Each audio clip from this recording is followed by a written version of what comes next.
There are many ways to solve multi-digit multiplication equations. Today we're going to look at one of those ways. Partial product is taking parts of each number and multiplying them. Let's talk about this example. We need to look at the parts of these numbers. For example, 24 is really 20 plus 4, and 67 is really 60 plus 7. If I look at these numbers and multiply them over here, I can do 7 times 4 is 28. 7 times 20 is 140. 60 times 4 is 240.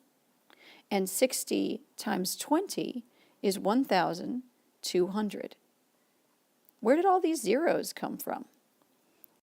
Think back to previous lessons where we found that it was simple to multiply a number like 7 times 20. We knew that 7 times 2 was 14, and then we had to put the 0 at the end. It's the same thing here. All we're going to do now is add these up, and we'll get the product of 24 times 67. That's going to be 8, 0, 6, and 1. So the answer to 24 times 67 is 1,608. Let's try another one. This time I'm actually going to write down the problem that I'm solving. The first thing I'm going to solve is 9 times 3, which is 27. Then I'm going to solve 9 times 80. 9 times 8 is 72, with 1 0 in the problem. Then I'm going to solve 30 times 3, which is 90. 3 times 3 is 9, with 1 0 in the problem. And the last problem here is 30 times 80. 3 times 8 is 24, with 2 zeros in the problem. We're going to add those up. 7, 13, carry the 1, 12, carry the 1. So 83 times 39 is 3,237.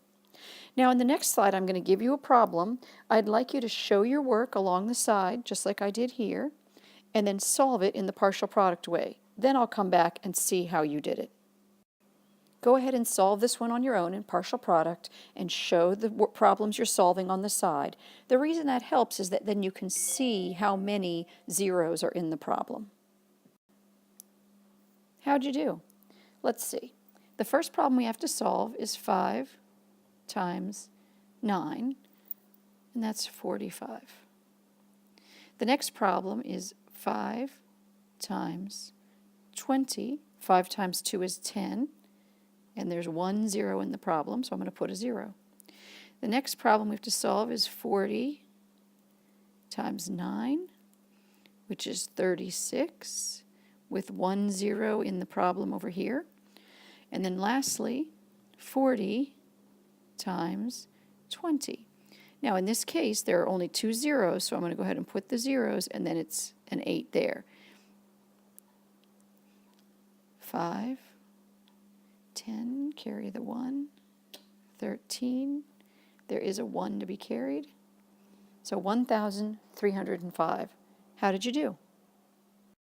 Do me a favor, if you're not already doing it, turn your notebook paper sideways so that you're actually using the columns on the notebook paper like this to be able to solve your problems, and that way you'll keep everything lined up nicely. Go ahead and copy this problem, 87 times 34, show your work on the side, solve the problem, and then I'll be back in a minute. Hit pause, please. Did it go something like this? 4 times 7 is 28. 4 times 80 is 320. 30 times 7 is 210. And 30 times 80 is 2,400. I think the lines make it easier. If you don't have a graph paper, you always have the lines that you can use to be able to solve them. That would be 8, 5 is 9, and 2.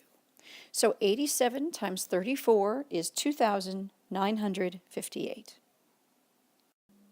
On this final slide, I'd like you to copy down these 4 problems and do them on a piece of paper like this. I'd like the piece of paper to be turned sideways so that you can use the lines as guidelines.